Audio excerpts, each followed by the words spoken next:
Le gâteau des fées.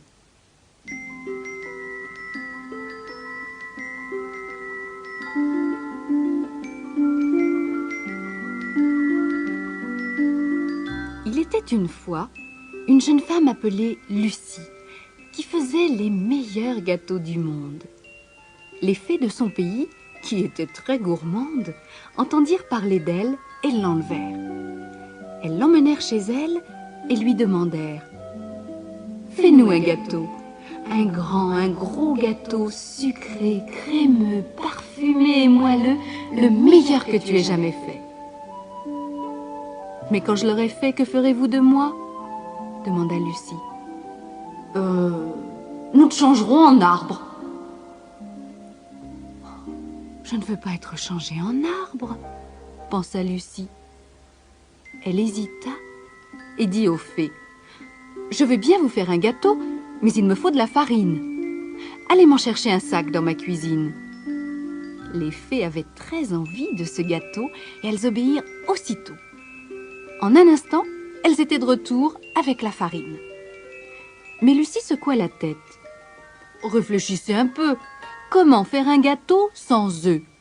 Allez vite en chercher dans mon poulailler. » Les fées obéirent en se dépêchant, car l'eau leur venait à la bouche à l'idée du bon gâteau de Lucie.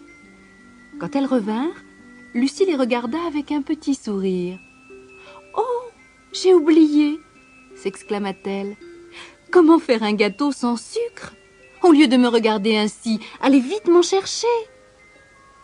Les pauvres fées durent ainsi aller chercher la levure, le sucre glace, les cerises, la crème et même une jatte.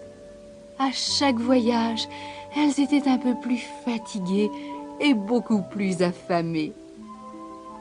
Elles furent soulagées d'entendre Lucie déclarer enfin « Eh bien, j'ai tout ce qu'il me faut. » Mais aussitôt, elle ajouta « Oh, je n'y arriverai jamais. Je suis trop inquiète. Je pense à mon pauvre bébé qui est tout seul à la maison. Amenez-le-moi et je le surveillerai tout en pétrissant la pâte. » Les fées obéirent à contre-cœur. Elles étaient si fatiguées, mais elles voulaient tant leur gâteau. Elles étaient à peine revenues que Lucie s'écria « Ciel, mais c'est presque l'heure du dîner, il faut que je fasse à manger à mon mari. »« Non et non !» hurlèrent toutes les fées d'une même voix. « Tu n'iras pas. Ton mari n'a qu'à se débrouiller. »« Se débrouiller ?» s'écria Lucie. « Lui qui ne sait même pas beurrer une tartine. Si vous ne voulez pas que j'y aille, dépêchez-vous d'aller le chercher. » Les fées n'avaient guère le choix. Elles allèrent chercher le mari de Lucie. Une fois de retour, elles s'écroulèrent, épuisées. Mais elles entendirent Lucie demander à son mari. « Tu as bien enfermé le chien et le chat avant de venir, n'est-ce pas ?»« Ma foi, non, » répondit son mari. « Comment? Tu ne les as pas enfermés? Ils vont dévaster toute la maison. » « Mesdames les fées, il faut absolument que vous alliez les chercher, à moins que vous ne préfériez que j'y aille moi-même. » Les fées n'en pouvaient plus, mais elles n'allaient pas abandonner si près du but. Elles repartirent chercher le chat et le chien. Pendant ce temps, Lucie mélangea tous les ingrédients. Elle pétrit la pâte, elle la mit dans le moule et elle demanda aux fées. « J'ai tout préparé, mais où est le four pour que j'y mette le gâteau à cuire ?»« Un four !» se lamentèrent les fées. « Il te faut un four !»« Bien sûr qu'il me faut un four.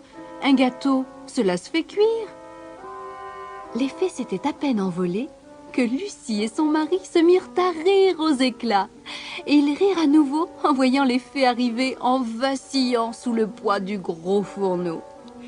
Mais pendant leur absence, Lucie avait dit à son mari « Chante », au bébé « Pleure », au chien « Aboie » et au chat « Miaule ». Et quand les fées, réellement épuisées, eurent fini d'installer le fourneau, le mari se mit à chanter, le bébé à pleurer, le chien à aboyer et le chat à miauler. « Assez, assez !» s'écrièrent alors les fées. « Laissez-nous tranquilles, nous n'en pouvons plus. Allez-vous-en, c'est ça, allez-vous-en tous, tout de suite. » « D'accord. D'accord, répondit Lucie, mais à une condition. Que vous me rapportiez mon fourneau demain matin au plus tard. Les fées auraient accepté n'importe quoi, et elles ne regardèrent même pas Lucie s'éloigner avec son mari, le bébé, le chien et le chat. Mais quand Lucie eut retrouvé son fourneau, son premier travail fut de faire un gâteau pour les fées.